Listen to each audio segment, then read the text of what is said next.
Welcome back, and we're here with the man himself, Habib Fidali, the architect. Welcome to the show. Thank you. So tell me, when was it that you actually saw the house, and what made you buy it? I didn't buy it. Let me correct you here Right. first. It's a trust property, Okay. and I rent it. I see. And it's a very charitable trust. It's called the Khalik Dina Trust. And they run a school and an orphanage in the city. And whatever rent they get from me, it helps them to run the institute. But answering your first question, I was introduced to this house by a friend of mine. I was having dinner at their house. One of the Kawasjis, her name, Parveen Kawasji, and she said, "Oh, Habib, there's a lovely house, old house, and there was a school there, and my Montessori used to be here on the ground floor. And would you have to have a look at it?" And I was in a hunt for an old house to establish my practice and to have I'm a bachelor, and to have a small pad for myself. Right. And I saw this in the moonlight, and we drove past, and I said, "I'll take it." He said, "No, don't be in a rush. See it during the day, and see, because it's in a very, very bad condition, the whole thing." Right. It's a turn of the century house. I think it was 1890 or 1895 it was built. But to cut the long story short, I became a tenant, and I established my office here. And I had a little place for myself, where I could entertain my friends, because I lived in a big house with a joint family. So I didn't have any privacy or any, Okay. a place. And over the years, I had this place, and then and the odd houses, which I turned them into my office. Right, the little ones on the little side. ones on the left and right, and the ground floor was in my possession. And then I gradually started restoring it.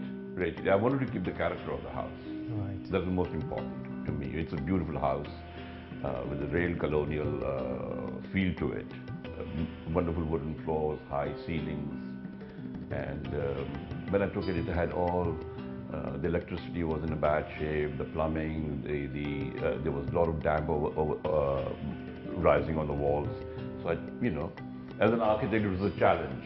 Right. And well, here it is. And you have restored it beautifully.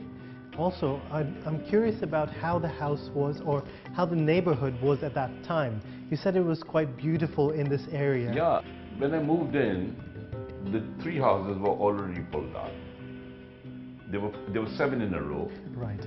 4 big ones, 3 small ones. This existed because, being a trust property, it's a very complicated trust. They said that I've spoken to the trustees and I wanted to buy it then, and they said, no, you can live here for life, but it's not for sale. Right. Period. It's not for sale. So I said, it suits me. And at that time I was paying, you wouldn't believe me, a rent of 1,500 rupees. And then I approached the trustees, and I said, this is not fair, because this money goes to a charity, and I would like to enhance the rent. And of course we came to an agreement, and because this house has given me such pleasure, it's given me such PR, because it's one of its kind in Karachi. Yes. And there are still many old houses, but not of this size and at this grandeur. I wanted it because there were these beautiful trees, and even now, recently, they've built a flyover right, in front of my front garden. But it doesn't affect me, because I have these beautiful neem trees, and peepal trees. And it completely hides this bridge. Absolutely, absolutely. Which literally flies over your garden. Absolutely. Don't you feel lonely here? No, never, because I have my office. Right. So I'm very busy with my work there, and then after work, then I come and relax here, and it's wonderful to entertain friends here. And no, it's somehow got, it has a peaceful feel to it. You're not lonely at all. And when I'm gone, and I think my nephew is going to look after it, carry on my tradition. tradition or whatever you may say, you know, and give something to the city of Karachi so people can visit, can turn into a museum, a mini museum. There are many, many options, really. I've not really given a thought to it, but I have so much to give the city of Karachi, you know, and I think this house will be appropriate venue for it. As it has given you lots of beautiful memories and experiences. Wonderful memories. And with that, I would like to thank you very much for your time. Thank you, Kohi. It has been a pleasure talking to you. And it's been a pleasure talking to you as well. Lovely.